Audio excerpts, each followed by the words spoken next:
A few moments later.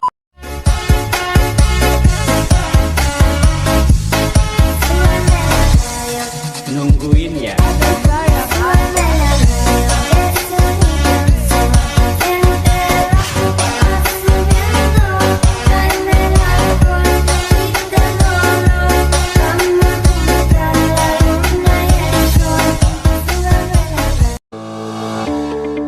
UUD NRI merupakan suatu hukum dasar tertulis atau konstitusi negara yang menjadi dasar dan sumber dari peraturan-peraturan lain atau perundang-undangan lain yang berlaku di wilayah Negara Kesatuan Republik Indonesia. UUD NRI 1945 merupakan sebuah naskah yang meliputi: pertama, pembukaan yang terdiri dari 4 alinea, batang tubuh yang terdiri atas 16 bab 37 pasal. 2. Ditetapkan oleh PPKI pada 18 Agustus 1945. 3. Diundangkan dalam Berita RI tahun 2 nomor 7 tanggal 15 Februari 1946. Dinamakan Undang-Undang Dasar 1945 karena Undang-Undang Dasar tersebut disusun dan ditetapkan pada tahun 1945. UUD yang pernah dimiliki dan digunakan oleh bangsa Indonesia adalah: A. Undang-Undang Dasar 1949, Konstitusi RIS 1949. B. Undang-Undang Dasar 1950, UUDS 1950.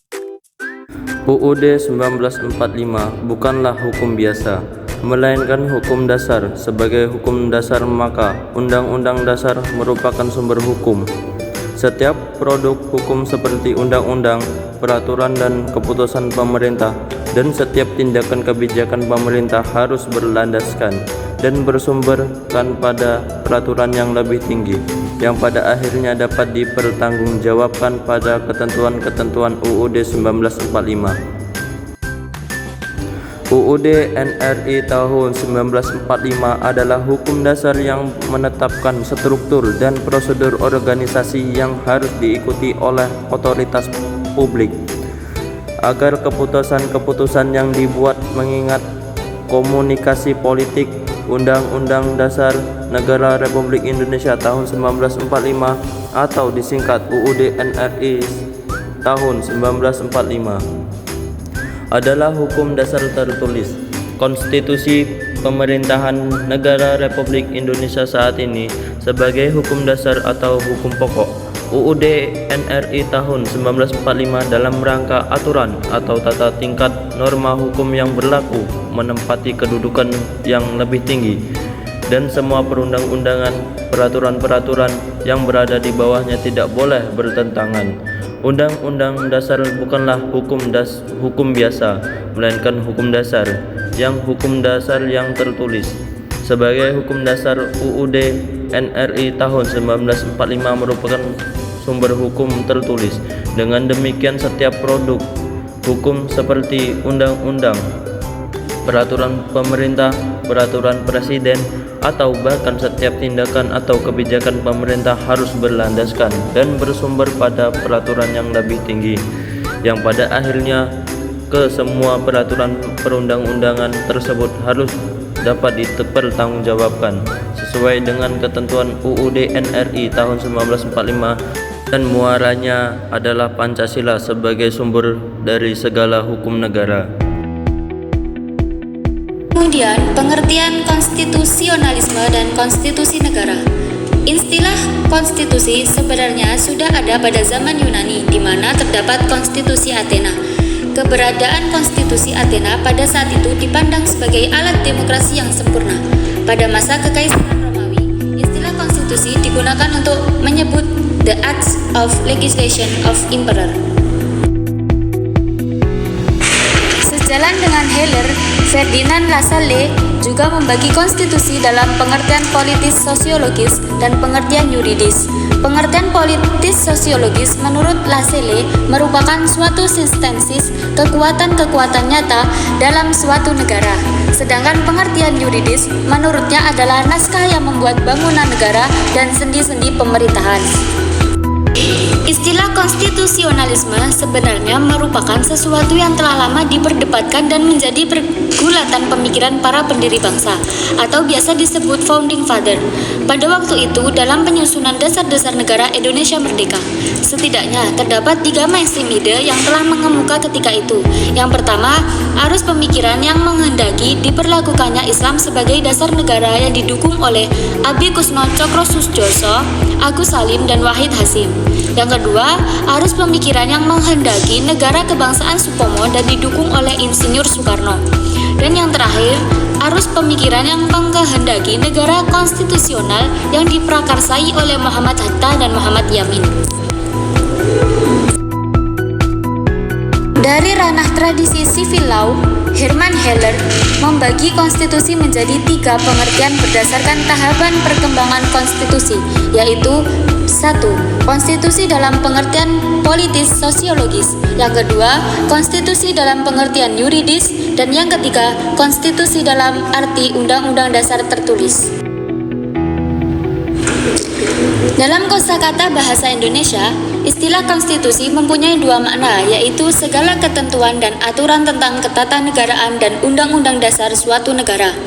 Undang-undang dasar menurut Kamus Besar Bahasa Indonesia atau biasanya disebut dengan KBBI berarti undang-undang yang menjadi dasar semua undang-undang dan peraturan lain di suatu negara yang mengatur bentuk sistem pemerintahan, pembagian kekuasaan, wewenang, badan pemerintahan.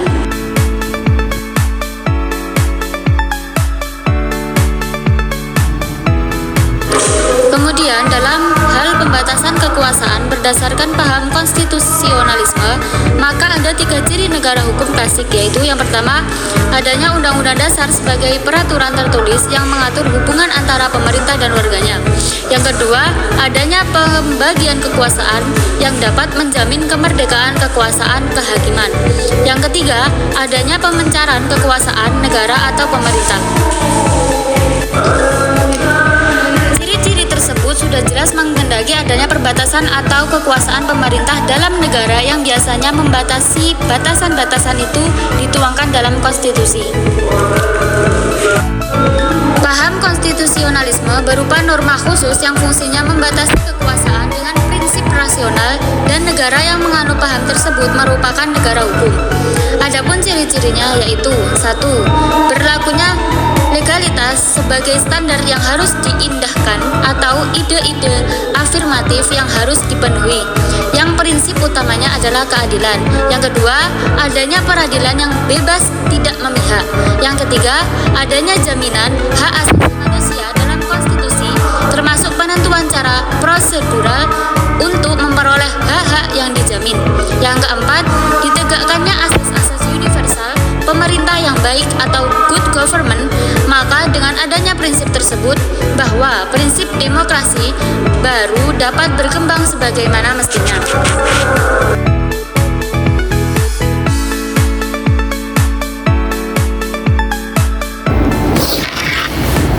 Dalam perspektif ilmu ketatanegaraan umum, yang dimaksud dengan sistem pemerintahan ialah sistem hukum ketatanegaraan, baik yang berbentuk monarki maupun republik, yaitu mengenai hubungan antara pemerintah dan badan yang mewakili rakyat.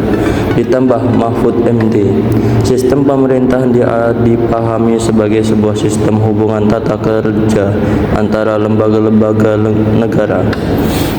Senada dengan pendapat para ahli tersebut, Jimli Asyidiki mengemukakan sistem penyelenggaraan pemerintah atau eksekutif dalam hubungannya dengan fungsi legislatif. Artinya sistem pemerintahan sendiri merupakan kesatuan ornamen pemerintahan yang di dalamnya mencakup kegiatan-kegiatan dari masing-masing lembaga, baik legislatif, yudikatif maupun eksekutif, terkait hubungan kegiatan satu ke yang lain. Sederhananya, sistem pemerintahan merupakan pemerintahan yang terdiri dari sub-sub sistem pemerintahan berkaitan dengan pengertian,